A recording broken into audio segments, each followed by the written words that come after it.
Hi, Rahul. Hi, Róisín. We are live. Hi, everybody which is listening. I'm Martina Muzi, and I'm here today for an hour with Rahul Gudipudi and Róisín Tapponi for the public program, which is together with the exhibition, which is open at the MAAT Museum in Lisbon. The exhibition, which I co-curate with Art Jameel, is called X is Not a Small Country, and presents 9 projects from different practitioners from architecture, design, and art that somehow try to, with their practice, present a spectrum of those disciplines within an idea of post-global. And within this exhibition, there is a project that somehow is also representing the public square of the museum space, which is a project by Brick Lab called Tactile Cinema. And exactly for this project, the MAAT Museum collaborated with Art Jameel, in which Rahul Gudipudi works as exhibition curators. And that saw the fantastic collaboration with Róisín Tapponi, which is here today, for the curation of a film program, which runs in the museum, but also online on the MAAT extended platform. And considering that film is a medium which is relevant for many disciplines, today we have a talk that specifically would like to somehow unravel or tangle or talk about what film is, what does it mean curating in film programs, how the discipline is changing, how it connects with other disciplines, how it's fundamental. Also looking at how technology is also becoming more accessible and indeed also changing the film, both as how it travels in terms of products, in terms of communication, the social activities around, but also how the media itself changes accordingly with the change of technologies and tools. And I would like to introduce, maybe we can introduce each other. And so I leave the word to Rahul Gudipudi, who is actually tuning in from Dubai. And Róisín Tapponi is tuning in from London. So we should thank the MAAT Museum that creates this triangle I'm personally in Rotterdam. So maybe Rahul, you can tell us a bit, also mostly starting from the collaboration with MAAT and your role, and how also we finalized this fantastic collaboration with Róisín, which was a link of curation invitation, I would say. Sure, happy to. Thanks so much, Martina. Thank you also to the MAAT team for inviting us. Initially, when Brick Lab and Eric and you, Martina, got in touch with us for this particular exhibition and with sort of the tactile cinema installation in mind, it almost sort of immediately kind of generated this sort of dialogue internally about what would be most sort of productive to really sort of do. And given that their research for tactile cinema, the installation was sort of rooted so deeply, both for, I mean, towards the research that they were doing for High Cinema, which is this sort of independent sort of arts cinema house that coming up in Jeddah at Art Jameel, which is our up and coming center that opens in autumn later this year. And Brick Lab, Abdul Rahman and Turkey had spent quite a bit of time really reflecting back at the different sort of gestures kind of encoded in these sort of history of how cinema was consumed in Saudi, in a way responding again to how sort of cinema had sort of opened up. Given that sort of like deep history, etc., and given our engagement with them, it sort of became sort of necessary to in a way reflect back about what would we do as an institution. And we would quite often and work very collaboratively as well as sort of kind of curate ourselves.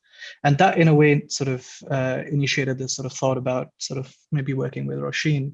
And we'd come to sort of learn about Róisín's work, of course, and really compelling work that she's been doing for a while now, engaging with cinema and cinema from the region. And also with the work that she's doing with sort of like Shasha movies. And we had sort of an initial chat with her, and she was sort of like really excited about the idea, and as were we, about what these possibilities sort of could emerge, and yeah, excited to sort of have that bring us here at this moment. Thank you, Rahul.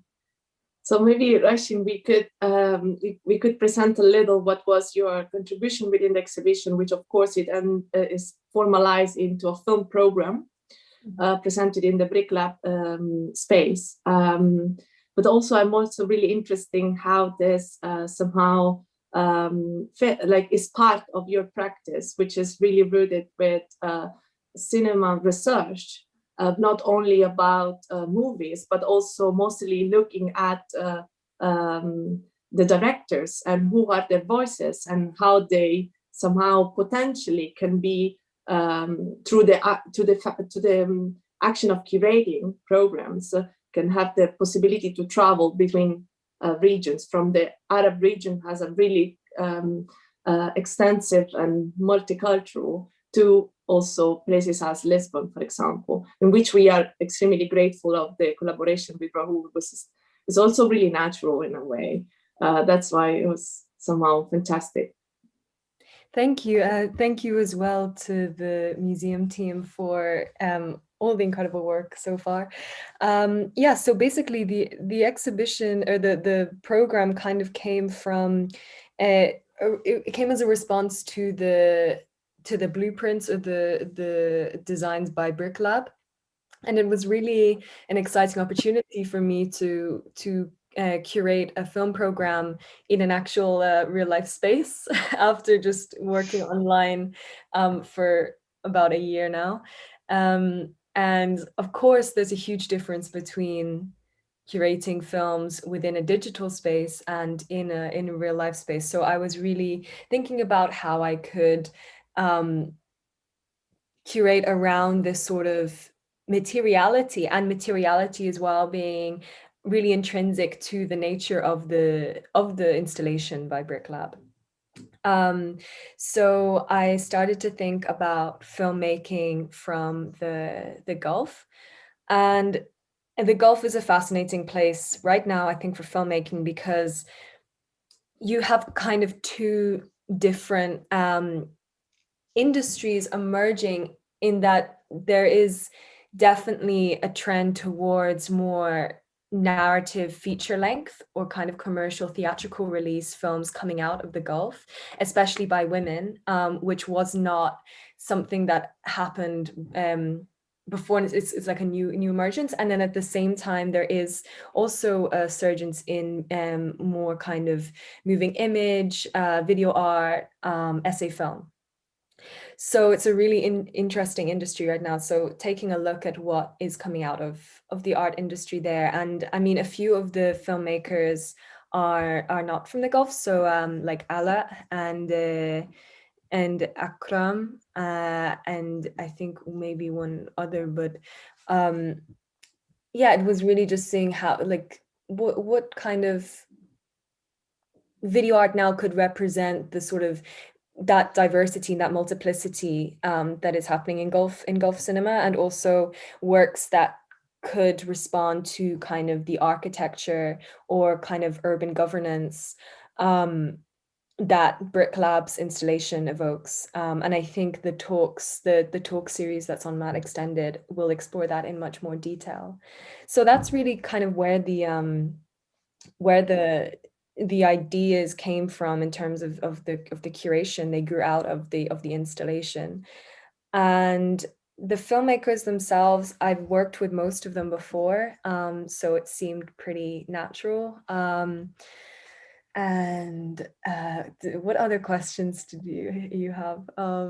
Yeah, we can continue from that, because what I really admire of the program that you put together is that it can be a starting point for not necessarily speak about the movies, which I hope people will visit the museum and the movies will travel and continue traveling online and offline.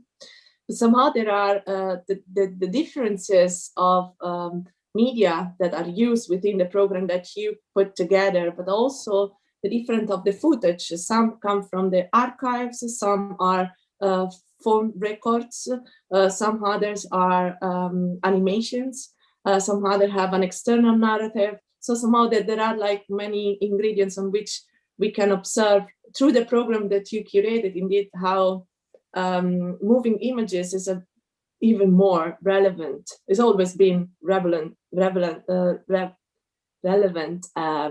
discipline, but is becoming more accessible, especially, and makes projects travel more easily through the online, which I think is, as you were saying, this opportunity to present within an institutional structure, a museum structure, is indeed extremely valuable, which is exactly also what Bricklab within their own installation are trying to simulate in a way. So maybe a few words about the installation itself. The installation presents this tactile cinema. Tactile is also referred to the materiality which is carpet. So it's extremely comfortable, it's really welcoming, and is an island within the oval space of the museum, having 3 screens. 2 screens are really, two screens are, is almost a climax of openness of cinema. The first one is really enclosed, so to watch it can be maximum 2 people because it's really small. The second one is half open, and the third one is an open air projection. And this somehow was within their own story, really important to represent as a sort of like the architecture of cinema in places where regulation are really restrict, and being in a dark place alone was not allowed by government. Basically the cinema changed and took an independent way, and maybe that's also what Rahul, maybe you can tell us a bit more.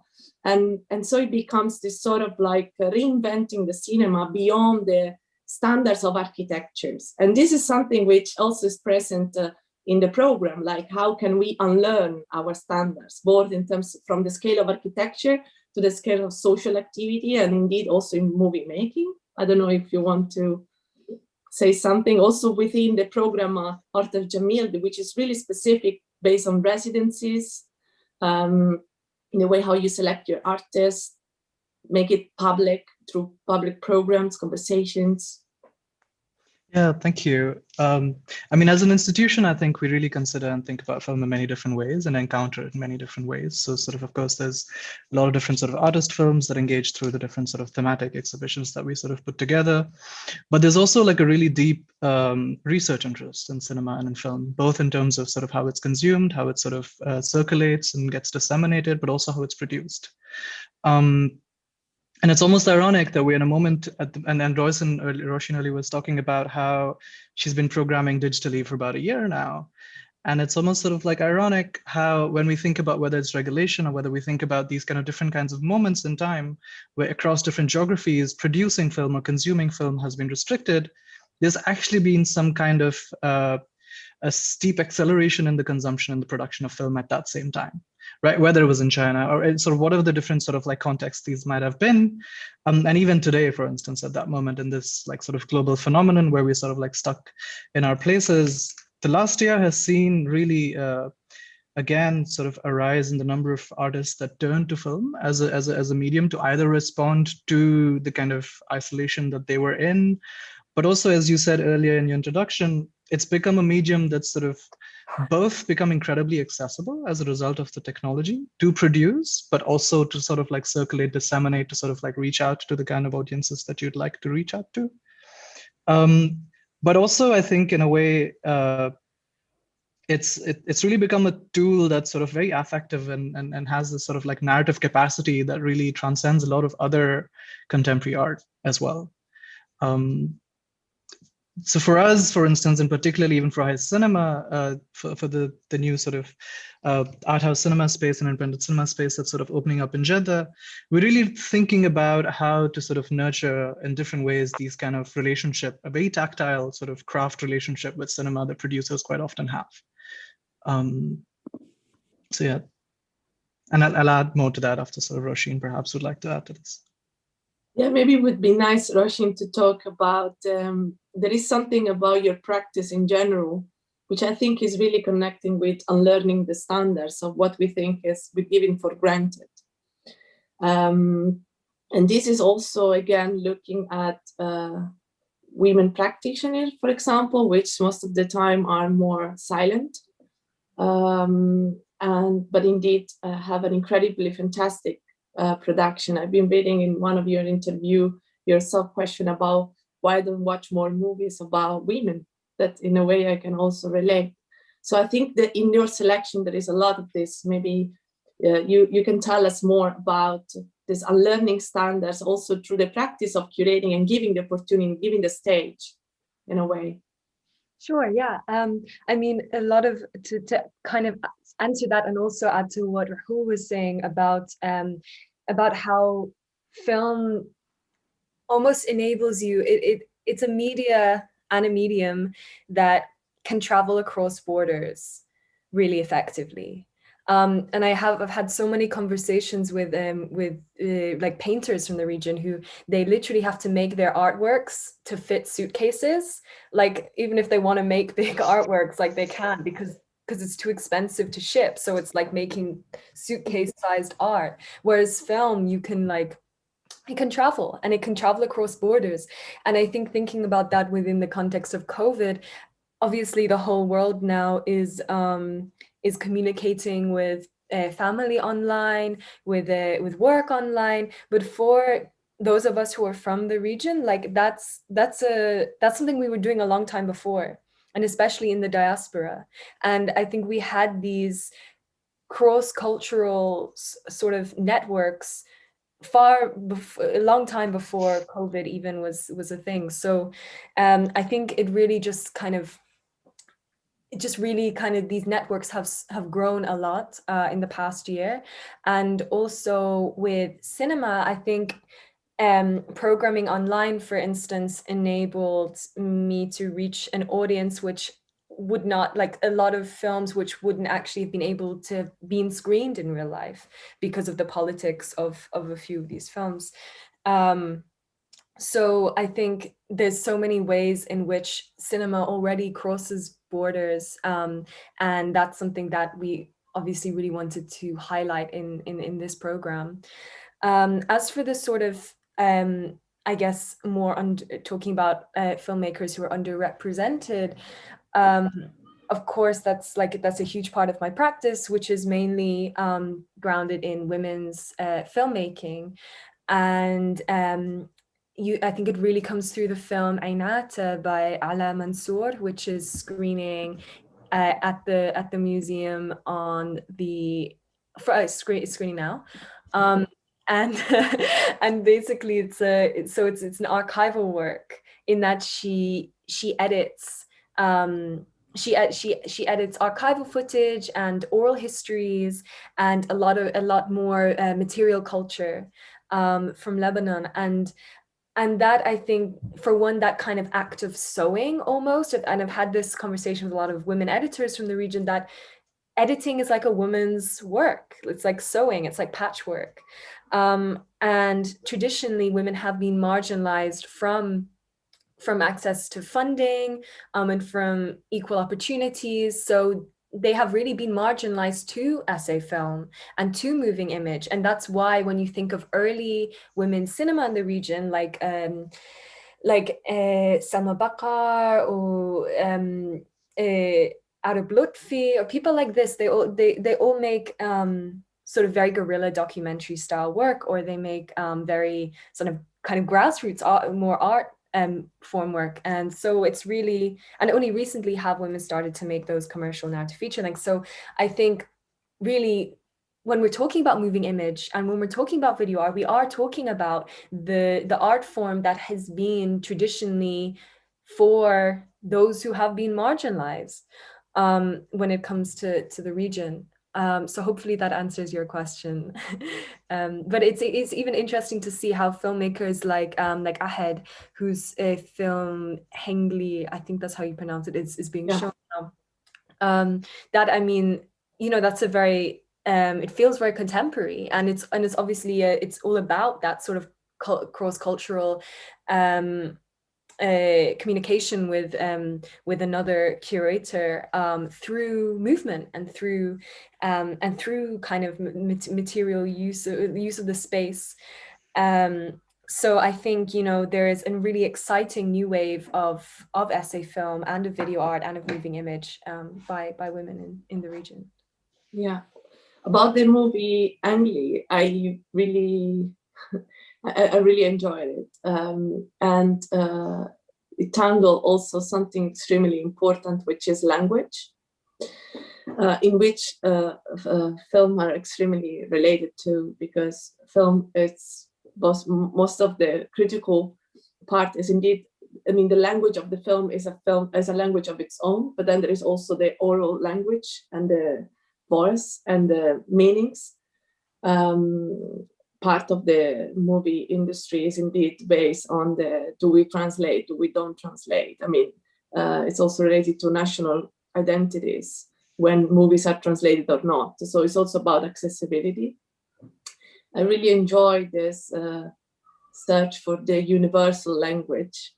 I really enjoyed how the subtitles were integrated within the graphic itself, how it creates somehow the movements are around this search of language that goes from the body to the word, to the speech.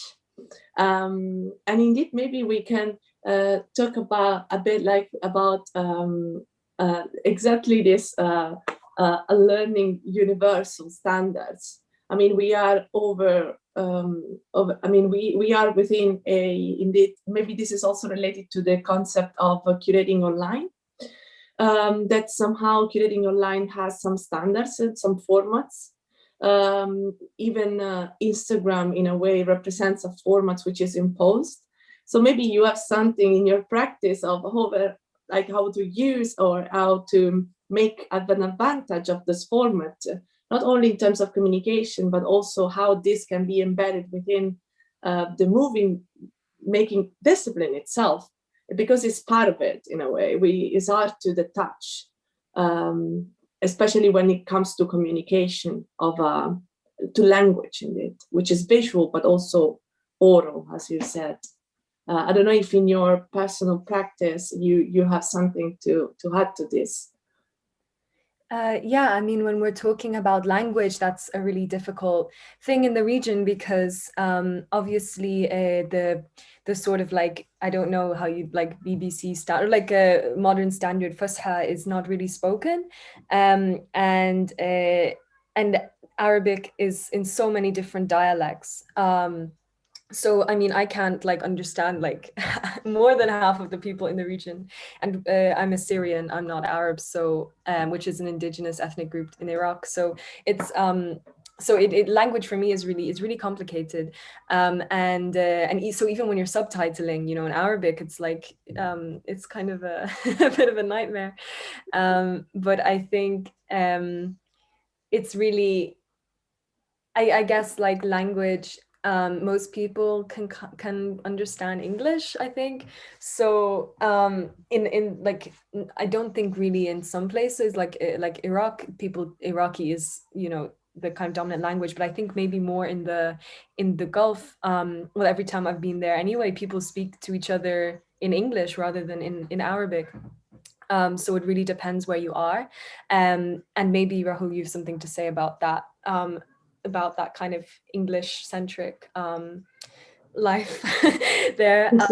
And also to answer your kind of second question about Instagram and social media, it links to what I was saying before about this kind of pre-COVID in kind of international community. But at the same time, I can only ever speak to my community. So I never tend to have a global audience in mind. I tend to always just really speak to the people like who identify with the work, and basically kind of people from the region first and foremost. And Instagram is interesting because I was thinking about this a lot. Like I run this page called Habibi Collective, which is for women's filmmaking in the region. And I wouldn't start it on Instagram now if it wasn't 2017 and whenever I did start it, because I think I don't know if those platforms are as, I think there's like a lot of surveillance, and just like and a lot of content gets removed, especially whenever you know, any queer content or pro-Palestinian content. So I think it's definitely, it's something that I'm trying to succinctly put in a few words, because I could talk all day about, but I think it's a tricky medium, and it's not, I think it's going in a different direction than how we were using it when we started making these kind of exciting radical connections online.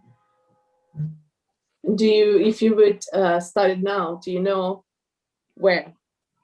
Except, and it would be amazing in a museum, of course. No, I do it.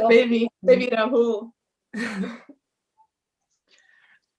I think it sort of has to also like transcend platforms and transcend sites. Just, I mean, very much like Bricklab's installation, which is that these different kinds of modes get produced in response to these structures that are trying to bind them, whether it's sort of within the cinematic or the digital or the Instagram. I mean, our attentions and in the way sort of things are produced right now, we're all sort of like collaboratively sort of like producing film and moving image constantly in the way that sort of it's being consumed online right now. And we have, of course, and it's sort of quite volatile and political to sort of engage with platforms like sort of TikTok, etc. But they're also very affective in the kind of in the kind of sort of like things that they produce. So, I mean, I do believe a little bit in sort of socio-technical imaginaries and the possibilities that these things can produce. But I'm completely with you about just how, to sort of the extent to which it's sort of weighted against sort of access or weighted against sort of their use, for sure. But there are these sort of these parallel spaces that get produced, whether they're offline or whether they're sort of like online, sort of like through really old school sort of forums, even Discord, for instance, and where a lot of this sort of kind of parallel cinema and sort of discussion and discourse gets sort of produced and consumed. And that's really fascinating as well. And it's very similar to sort of how even a lot of testimonies or sort of evidence of actually a lot of these things that sort of take place circulates online or circulates through these sort of like private forums, like Telegram and Signal, for instance, and a lot of these different spaces have become these sites where it's sort of, and of course there's fewer such platforms that are available.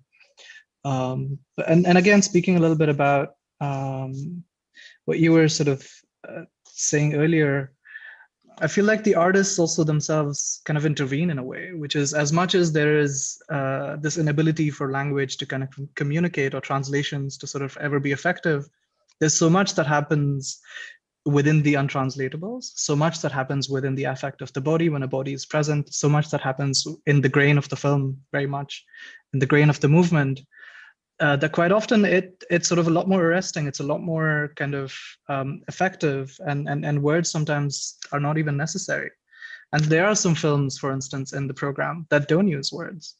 But of course, the other is also true, where language does fail us in being able to connect and understand each other. Yeah, I also really value what is also, Róisín, you were saying before, how it's possible to transport micro-histories, which indeed, again, like filmmaking is about narrative in a way. And those narrative can be more or less fictional, more or less reality-based, or more or less documentaries. But how the micro-histories of specific places can travel along.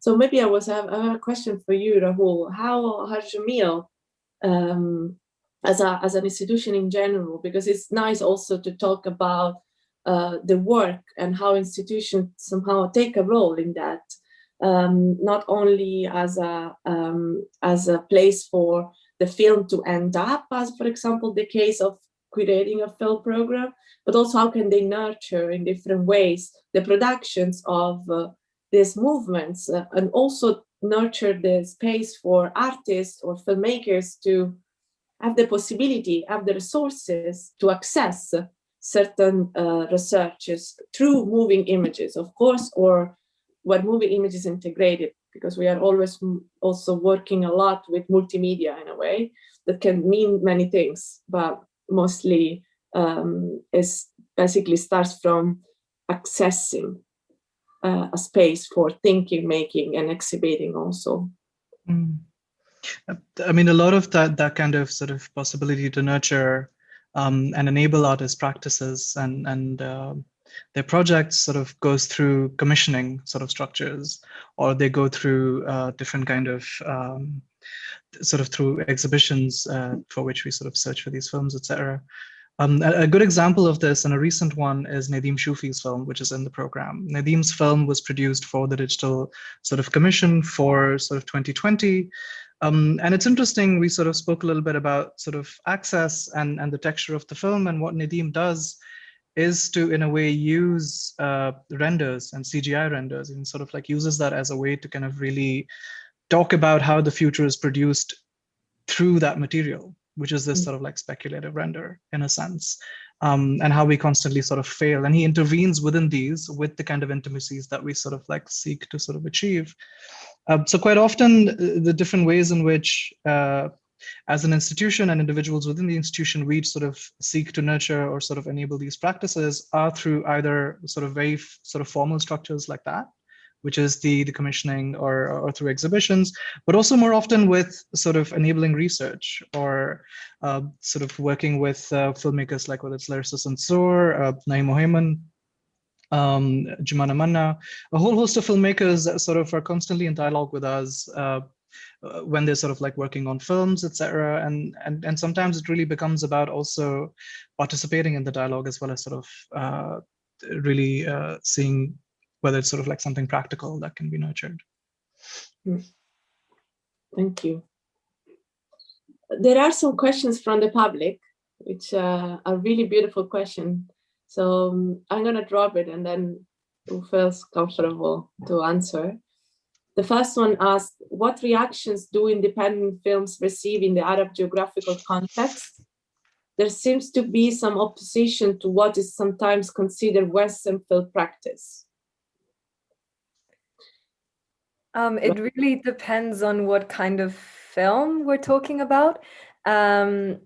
So a lot of films actually kind of get kind of get excluded to the European Film Festival circuit. Like a lot of films from the region don't actually get shown in the region, because or shown in the countries that they're made by and for and about. And the reason for this is just kind of politics a lot of the time. And films are generally much better received in these sort of European festival circuit, European institutional contexts. And I can think of many examples of films which have been so well received in the West, but have just had a huge backlash when they've been shown back home, as it were. And again, what I was talking about earlier about the online space actually facilitating a lot of films to be, so for example, I directed 2 film festivals during COVID. One was Iraq's first film festival, and the second one was a queer film festival. And both I had tried to have in real life, but due to politics and a lot of bureaucracy, couldn't happen in the region. So actually the online space is actually a really productive way to reach people in the region in ways that when you sometimes couldn't in real life. So the contexts do incredibly, like really the films most of the films have such a different reaction when they're shown in the region. And I can't think of some film, I don't know, like it's interesting to see as well which films become popular in the West. And usually a lot of the time it's the ones that are kind of funded by the West. But it's usually the more sort of like actually the ones that play into stereotypes. So the kind of more ISIS movies, or those kind of things. The war movies, they're the kind of ones that generally get circulated in the independent cinemas here. In the West. So yeah, it's a really interesting conversation to have around like what, I don't know if you're referring to kind of particular kind of cinema, but generally there's a very different reaction. And Rahul, I don't know, maybe in the Gulf you can speak about the Gulf specifically, but because obviously like there's only one independent cinema there now, Cinema Kiel, and then you're building the next one. So I guess there is more scope now for people to watch independent cinema from the region. I'm gonna and I'll sort of push back a little bit on this, but I completely agree. Sort of, and the place where I'll push back is really about sort of how cinema is really like the home DV sort of circulation, even during sort of like early, let's say during the 70s, the 80s, was incredibly present. And these were not just, and these were also films that were actually sort of technically not permitted to be viewed within, let's say, specific or certain contexts, but they were available and they circulated even more. And I think similarly, but of course, what doesn't happen is that there isn't as much a public site for that. And I think we spoke about this very briefly, which is what happens when something is sort of shared, when it's sort of like watched together by two individuals, by a community, by and there's something that happens in sort of like this collective sort of viewing of a film that can be quite magical, as opposed to sort of like watching something by oneself. And I think that, of course, you sort of see dips off, because again, based on what's possible and what's not possible. But there is a huge sort of uptick, let's say in the last sort of 10, 15 years, just given also how institutional funding sort of structures have come into place. Because we have to understand it's not just sort of like private or sort of NGO kind of structures that have been funding sort of arts and the production of these films. The governments have started to also sort of understand that they sort of play a very vital role in supporting sort of arts and cultural practices. And this has begun to happen in the last sort of like 10, 15 years. And we see it growing more and more now, sort of together with also other sort of, whether it's independent or institutional sort of support towards these practices. And then hopefully through the different kinds of, I mean, the independent cinema, but also through efforts like Róisín's, like Shasha, for instance, or Cinema Akil recently sort of collaborated with MOVIMENTO to sort of, again, create this opportunity to sort of make these films available to the audiences that they wouldn't otherwise sort of, I mean, also responding to what Róisín was saying earlier, these films wouldn't, the number of films wouldn't sort of see circulation on platforms like Netflix or sort of Amazon even. Right, so you would have to go to these sort of alternate sort of like spaces or sites to see a large volume, to really be able to then begin to sort of like categorize, understand, study the sort of whole host and body of work that's existed for a really long time, but just sort of hasn't been engaged with. Yeah, it's always like I also agree a lot with Róisín about what sometimes managed to cross borders, sometimes who chooses it, and of course it's like who finances it or who has a discourse to maintain solid, and sometimes it's based on stereotypes. So, but it's interesting to consider how indeed there are forms of creativity that somehow are born from restriction or opposition, even the self-initiated film festival, self-initiated collective watching of film. This is also something we, in a scale of the individual, even in the West during COVID, we started doing film theaters on the balconies with neighborhoods. It's where the restrictions sadly are visible. And of course, a restriction from level of Western lifestyle. But it's interesting, maybe you have something beautiful to say of some episodes or some specific projects that are indeed born from restriction, and how creativity evolve outside the standards that the restriction unfortunately creates, and outside the national identity, you know, which is most of the time imposed. So it's interesting to see how the scale of specific individual intervention through art is indeed potentially overcoming, but not necessarily reaching a public. So maybe you have some examples, even in general within your practice, or some stories about it, some micro histories of your own knowledge. Of what exactly? Sorry, could you please repeat? Of how creativity overcome the restrictions or the standards and somehow moves around. Maybe there is a specific film or a specific artist doing that, but even like a potential online program as yours, indeed. Yeah, I think a big way to overcome, which is something that I do, which people don't like, is no geo-blocking. I think all distributors really hate me in the region, but really, like, I think that, so no geo-blocking is basically when you like, everyone can watch the film. So a lot of the time, films are just like films in the region are just shown to people in the West and not in the region. So like taking measures like refusing to geo-block, I think that's a really kind of new way of distribution, which is something that, because when you think of like Netflix, Mubi, Sundance Now, BFI Player, Criterion Collection, like all of them, they all geo-block. Something that I refuse to do. And in terms of micro histories, as you use the term, I think really all the films that I work with are very are political, and I tend to screen them in political spaces. And I do work with institutions, obviously, but that has been a more recent thing, when I feel like I can work with the institution on terms that I feel comfortable with. And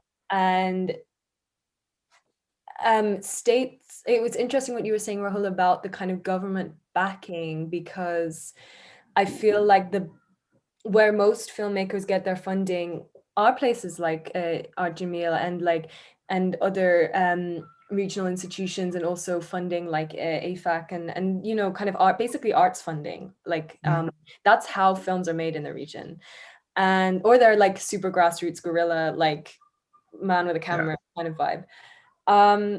So I think actually a lot of these films, especially the essay films, especially films like Ainata, the history that Allah is making is actually in reaction to state sanctioned narratives. And there's a really amazing film, which is one of my favorite films, A Feeling Greater Than Love by Mary Germanis Saba, and it's all about the how she reconstructs oral histories of the women's socialist workers movement on the brink of the Civil War, which was completely eradicated from history. So a lot of these films actually work against the grain, and they work against they work against the state. And I don't think it's kind of I wouldn't even say it's that radical, because everyone's doing it, because national borders is so precarious, and national identity is so incredibly like complicated in the region. So yeah, I think that's for me how the relationship between kind of microhistories and state works. Also in relation to the glitch, which Rahul mentioned, I think is really pertinent to this as well in terms of media. I mean, Laura Marks wrote about the Arab glitch, which is a bit, I think, outdated, in that I think, you know, the problem now with new media is not, and it's something that is talked about in Algorithms of Oppression, a really great book by Sophia Noble, where it's not like, you know, it's not even a glitch in the system, and also Legacy Russell and glitch feminism, it's not a glitch in the system, it's like actually the way that the system is programmed is kind of racist or working against these people. So and I think the way materiality interacts with this, so I'm really going off on one now, I'll try to wrap it up, but the way materiality reacts is through this sort of like haptic, and through the bodily, and the haptic is so present in film from the region, and in these essay films, which also seek to counter state-sanctioned histories, the grain through archival footage, through testimony, through orality, through dance, through sound, and yeah, hopefully there was something in there that answered the question. Beautiful. No, absolutely. There is another question from the public, which is nice to maybe share. You spoke a bit about diasporas. How can digital representative mediums underline the cultural proliferation to those who are not directly in contact with their heritage? And maybe this is, Rahul, is interesting for you, considering also how heritage is embedded within your practice.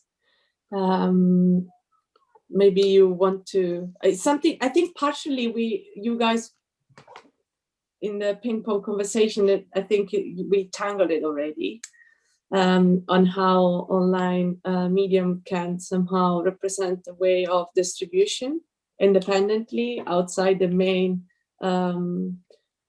companies of anything, but maybe you have something more to add to this. If you could just sort of repeat just the question again, I'm so sorry. Yeah. How can digital, you spoke a bit about diasporas, ... How can digital representative mediums underline the cultural proliferation to those who are not directly in contact with their heritage?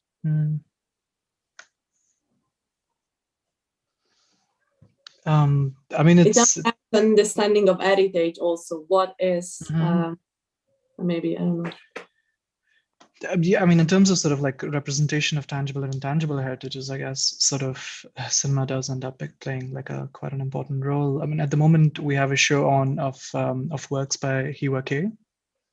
And Hiwa is a Kurdish Iraqi artist that sort of is from Suleimania, but of course sort of spent quite a bit of time in Europe after sort of having left as a result of the Gulf War, and then sort of returned recently.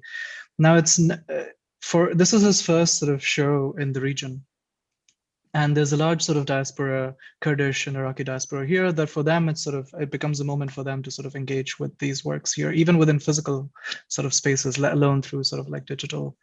But what's interesting now is more and more, so Hiwa's works are now in 3 different, I believe, digital platforms, and 3 different sort of like institutional spaces, and through that has sort of reached out to diasporas in those particular locations. And it's interesting how, while earlier they might have been this kind of relationship with a very sort of physical presence, now we see more and more these sort of like really circulate and kind of move around and move through. But I don't know to what extent they're really sort of effective, because there's so much that gets lost also within the intangible when it comes to really sort of reflecting back on sort of shared heritage and collective heritage, whether it's sort of like oral histories. And we really depend then upon these sort of like this sort of intense labor that's done by a lot of people in actually engaging with these histories, engaging with these sort of oral histories and voices, and trying, and then sort of bringing those forward towards us. So more so than the dissemination and sort of the circulation and the platform itself, it's really the labor on the ground that's done by these sort of women and men that sort of choose to sort of really tackle these erasures. Yeah. Róisín, do you have, would you like to add something? I think the concept of heritage is extremely important when we're talking about the context of this cinema, because a lot of us are in the diaspora because not by kind of choice, but through having to leave, especially in the case of like Iraq, because of war, or even because of like environmental immigration, and like there's so many reasons basically why people can't be home.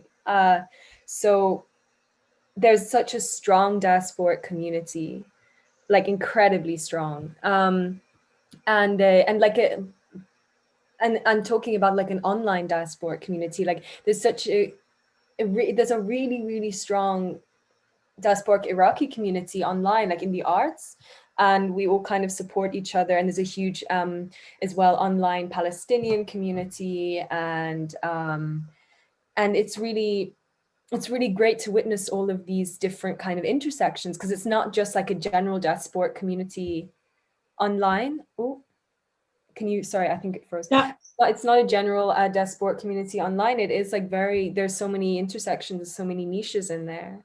And it allows communication with people who are directly in the country as well. And it's not like, even though you're in the diaspora, you're not removed from those discourses, which I think is really great.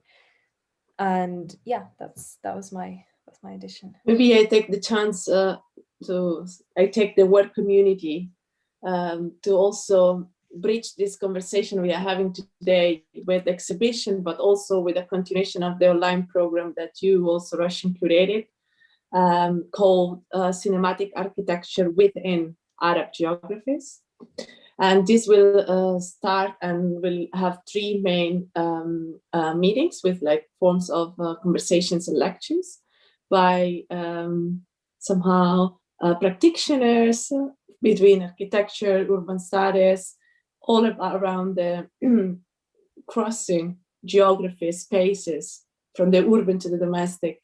And maybe it would be nice to close this conversation with an introduction to this talk and the community that you somehow that you created by inviting these 3 voices. Yeah, sure. So I've invited 3 researchers / artists and kind of all-round amazing practitioners, Ala Yunus, Noura Akawi, and Helen Kazan, and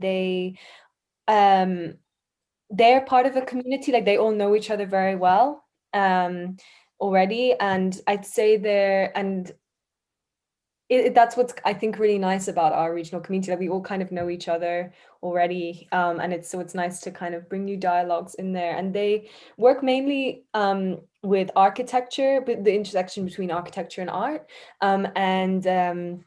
So Nora set up this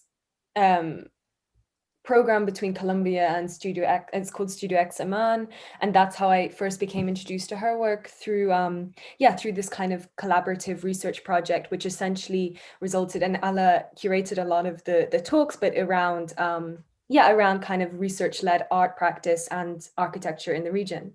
And I found this series really inspiring, and I thought it was really related to what we were trying to achieve here. So that's why I invited them. And there's so many other people who are doing similar kind of work to them, and interestingly, like, all women. But yeah, I think it really just kind of naturally made sense to invite the 3 of them. And Ala is going to be talking about the sort of redevelopment of apartment blocks and the gentrification of streets in Iraq, and so that's going to be, I can't remember the exact date, but it's going to be available and archived on the MAAT extended. So yeah, I hope everyone tunes into them. And I don't know if, Rahul, if you've anything to add, but it will be a really fruitful addition to the exhibition if any of you have had the chance to see it. Just to add, I believe that it goes live very soon, and I think the MAAT team will be sort of happy to share a link to where we can find it. It's on MAAT's website, MAAT Extended. And if I'm not mistaken, it goes live today or tomorrow. Yeah, on MAAT Extended, there is the entire program of lectures that will be 3 episodes. And also MAAT Extended is a beautiful platform to contain. Somehow it works as a container, but also as a communication channel in order to both archive whatever is not present in the exhibition. So also about Brick Lab, we will have a more specific conversation. Plus, I know that they're working within the backstage of the research, which is also really valuable material on topics that we touched briefly today also. It would be super nice to continue talking, but the time is running out. So maybe last question could be, what would you like to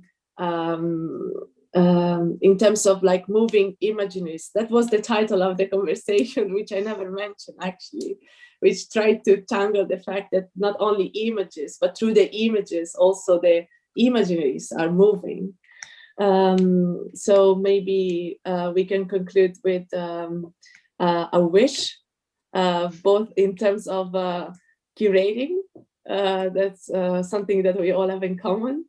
Do you have something specific that, Rahul, you wish in terms of your curatorial practice and the Art Jameel, apart from the great opening in October? And